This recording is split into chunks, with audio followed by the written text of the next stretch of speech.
Hello friends, आज हम लोग नायलॉन के बारे में स्टडी करेंगे।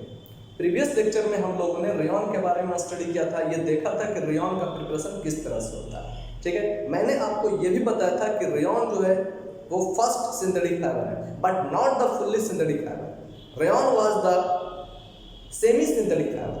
वो क्या था? सेमी सिंथेटिक फाइबर था। लेकिन आज हम बात करेंगे नायलॉन का, और नायलॉन क्या है? It was the first fully synthetic fibre. ठीक है, तो चलिए देखते हैं कि आखिर नायलॉन का प्रिपरेशन कैसे होता है, इसे नायलॉन क्यों कहा जाता है और इसे फर्स्ट फुल्ली सिंथेटिक फाइबर का नाम क्यों दिया जाता है। ठीक है, चलिए देखते हैं नायलॉन। सबसे पहले ये देखना है यहाँ पर कि नायलॉन दो वर्ड से मिलकर बना हुआ है। एक वर्ड दिया हुआ है NY और दूसरा दिया हुआ है LON। ठीक, NY स्टैंड्स फॉर न्यूयॉर्क, ये इंडिकेट करता है न्यूयॉर्क, जबकि LON ये इंडिकेट करता है लंदन। ठीक है, ऐसा माना जाता है कि नायलॉन का जो प्रिपरेशन हुआ था, ठीक है, वो न्यूयॉर्क और लंदन में एट द सेम टाइम हुआ था, एक ही समय में हुआ था। ठीक है, so in the respect of New York and the city London it was called nylon. इसी दोनों शहरों के नाम के रेस्पेक्ट के कारण इसका नाम नायलॉन है। ठीक है, तब आपको ये समझ में आ रहा होगा कि आखिर नायलॉन नाम क्यों दिया है। ठीक है, एक रीजन तो आप ये समझ गए है ना कि ये जो नायलॉन जो नाम दिया गया है इनके सिटी के नाम पर दिया गया है। ठीक, दूसरा चीज हम ये जानते हैं यहाँ पर कि नायलॉन के जो डिस्कवरर थे, नायलॉन को प्रिपरेशन जिन्होंने किया था उनका नाम क्या था? WH कैरोथर्स। WH कैरोथर्स। ठीक है, ऐसा माना जाता है कि WH कैरोथर जो थे वो अमेरिकन साइंटिस्ट थे। ठीक है, अमेरिकन साइंटिस्ट थे, उनका बॉर्न जो हुआ था वो अमेरिका में हुआ था। ठीक है, लेकिन इन्होंने जो डिस्कवरी किया नायलॉन का, प्रिपरेशन जो किया नायलॉन का, उन्होंने वो लंदन में किया। ठीक है, so in the respect of New York and London it was called nylon. ठीक है, तो ये भी माना जाता है कि नायलॉन का नाम क्यों दिया गया। ठीक है, तो चलिए हम देखते हैं कि नायलॉन का नाम जो है इसके सिटी न्यूयॉर्क और लंदन के नाम पर दिया गया। ठीक, अब हम ये जानते हैं कि नायलॉन एक फुल्ली सिंथेटिक फाइबर है। नायलॉन जो है फुल्ली सिंथेटिक फाइबर है। It was the first fully synthetic fibre which was synthesised in laboratory, जिसको लैबोरेटरी में बनाया गया। ठीक, अब सबसे पहले हम ये जानेंगे कि आखिर इसे फर्स्ट फुल्ली सिंथेटिक फाइबर क्यों कहते हैं। फुल्ली सिंथेटिक फाइबर का मतलब होता है कि it was prepared on using only chemically substances, केवल केमिकल सब्सटेंस का यूज करके नायलॉन को बनाया गया, and that's why it was called the first fully synthetic fibre. ठीक है, रेयॉन को हम सेमी सिंथेटिक फाइबर का नाम देते हैं। क्यों? क्योंकि वो नेचुरली और केमिकली दोनों सब्सटेंस का यूज करके बनाया गया था, and that's why rayon was called semi synthetic fibre. लेकिन नायलॉन को बनाने के लिए हम केवल केमिकली सब्सटेंस का यूज करते हैं, और इसी कारण इसे फुल्ली सिंथेटिक फाइबर का नाम दिया जाता है। ठीक है, तो चलिए देखते हैं यहाँ पर नायलॉन का प्रिपरेशन कैसे होता है। लेकिन उससे पहले अब हम जानते हैं कि नायलॉन क्या हो गया। Nylon was the first fully synthetic fibre, first fully synthetic fibre. इसे फर्स्ट फुल्ली सिंथेटिक फाइबर क्यों कहा गया? Because it was made chemically, क्योंकि इसे केमिकली बनाया गया था ऑन यूजिंग केमिकल्स ओनली, केवल केमिकल्स का यूज करके नायलॉन का प्रिपरेशन किया गया था। इसी कारण से हम फुल्ली सिंथेटिक फाइबर का नाम देते हैं। ठीक है, अब देखिए, अब कह रहे हैं यहाँ पर कि नायलॉन एक सिंथेटिक फाइबर है। नायलॉन एक सिंथेटिक फाइबर है। ठीक है, और हम जानते हैं फाइबर का मतलब क्या होता है? Long chain thread like structure, that is called the fibre. ठीक है, this can be drawn from A polymer, जिसे किसी पॉलीमर से ड्रॉ किया जाता है, उसे क्या कहते हैं? सिंथेटिक फाइबर का नाम देते हैं। ठीक, तो इसका मतलब क्या है कि सिंथेटिक फाइबर एक पॉलीमर है, सिंथेटिक फाइबर एक पॉलीमर है, और जब ये पॉलीमर होगा तो आप जानते हैं कि पॉलीमर का मतलब क्या होता है? जब बहुत सा छोटा छोटा मॉलिक्यूल जुड़कर एक बड़ा मॉलिक्यूल का फॉर्मेशन करता है, तो उस बड़े मॉलिक्यूल को हम पॉलीमर का नाम देते हैं। ठीक है, तो जब नायलॉन एक सिंथेटिक फाइबर है, वो एक पॉलीमर से मिलकर बनता है। ठीक है, और पॉलीमर किससे मिलकर बनता है? तो बहुत से छोटे छोटे मॉलिक्यूल से मिलकर बनता है। ठीक है, मैंने आपको ये भी बताया था ये जो सिंथेटिक फाइबर है जो पॉलीमर से बनता है, और ये पॉलीमर जो होता है वो स्मॉल ऑर्गेनिक मॉलिक्यूल होता है।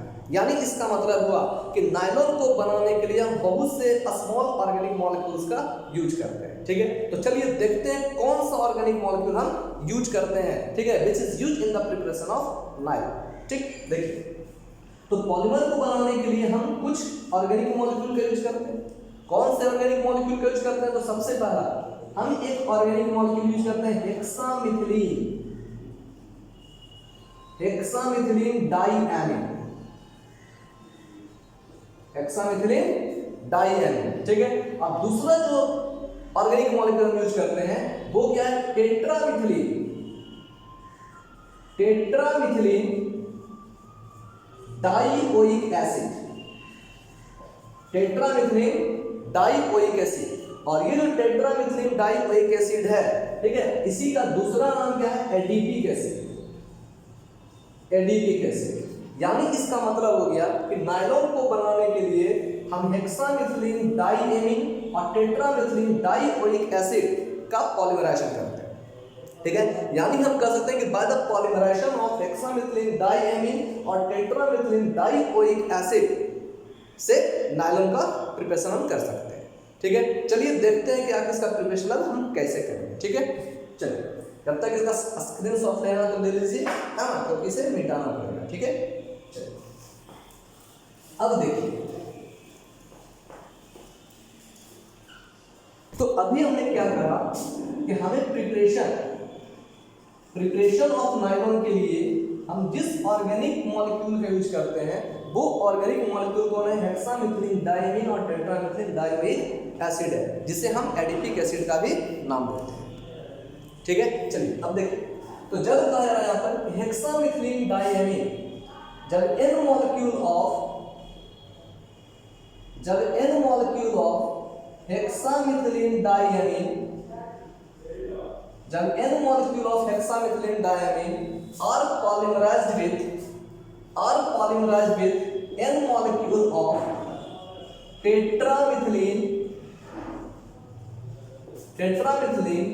dioic acid, then it give a big polymer. तो ये क्या करता है? एक बिग पॉलीमर का फॉर्मेशन करता है जो लॉन्ग चेन स्ट्रक्चर के रूप में मौजूद होता है। उसी long chain thread like structure को हम क्या करते हैं? नायलॉन का नाम देते हैं। ठीक है, तो हम यहाँ पर क्या करेंगे? By the polymerisation of hexamethylene diamine and tetramethylene dioic acid at very high temperature and pressure in the presence of a catalyst be obtain a long chain thread like a structure that is called nylon, जिसे हम nylon का नाम देते हैं। ठीक है, तो अब आप समझ चुके होंगे कि आखिर नायलॉन का प्रिपरेशन हम कैसे करेंगे। ठीक है, जब कहा जा रहा है कि when n molecule of hexamethylene diamine are polymerized with n molecule of tetramethyl dioic acid, ठीक है, तब ये लॉन्ग चेन और थ्रेड लाइक स्ट्रक्चर का फॉर्मेशन करता है, दैट इज कॉल्ड नायलॉन, जिसे हम नायलॉन का नाम देते हैं। ठीक है, चलिए अब देखते हैं।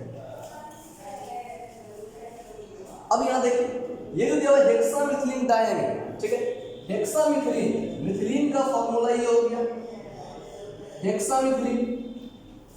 ठीक है, अब कर रहा है डाइएमीन,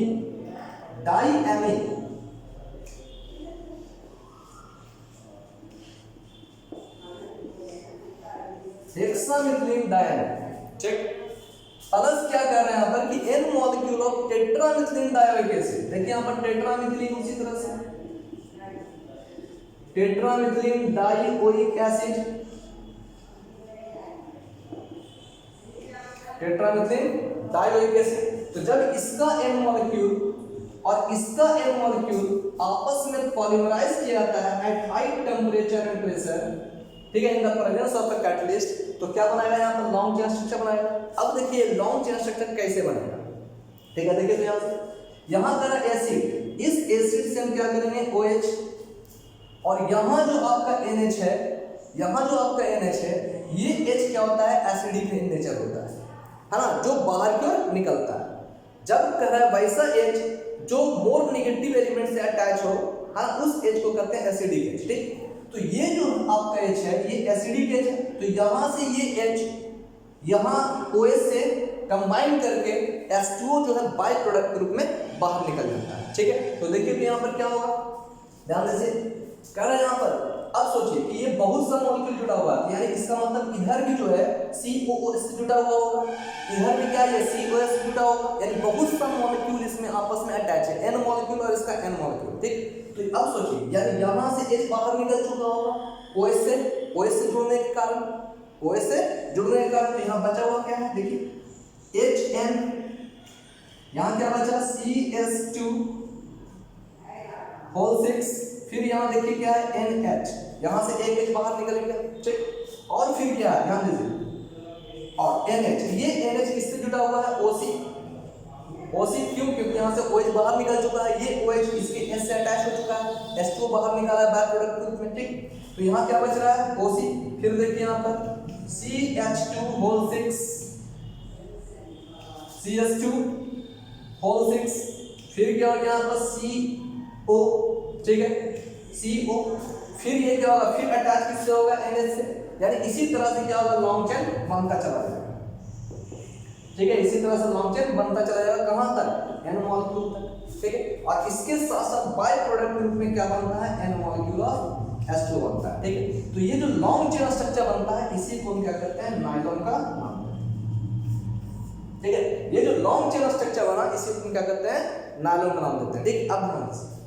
अब मैंने आपको बताया था कि यहाँ पर N molecule of hexamethylene diamine और polymerise with N molecule of tetramethylene dioic acid, ठीक है, और polymerise to each other they it give a long chain thread like structure that is called nylon.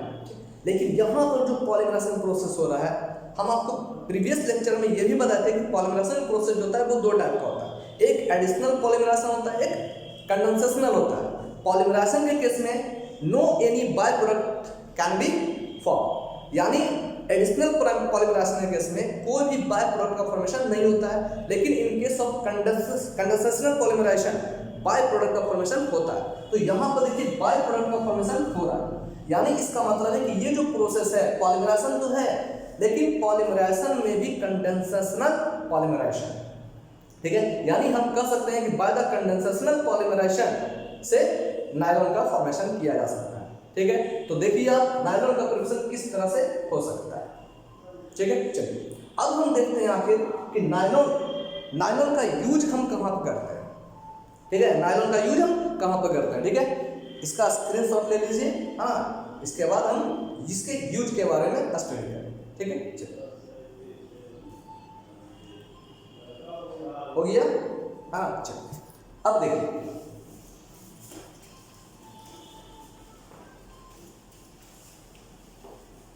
अब कह रहा है uses of nylon. Uses of nylon का use हम सबसे पहले किसमें कर रहे हैं, कह रहा है क्लाइंबिंग रॉक्स के रूप में, कह रहा है nylon is used as climbing rocks, इसका यूज हम क्लाइंबिंग रॉक्स में करते हैं, ठीक है। दूसरा कह रहा है यहाँ पर कि nylon is also used for making bristles of brushes, bristles of brushes,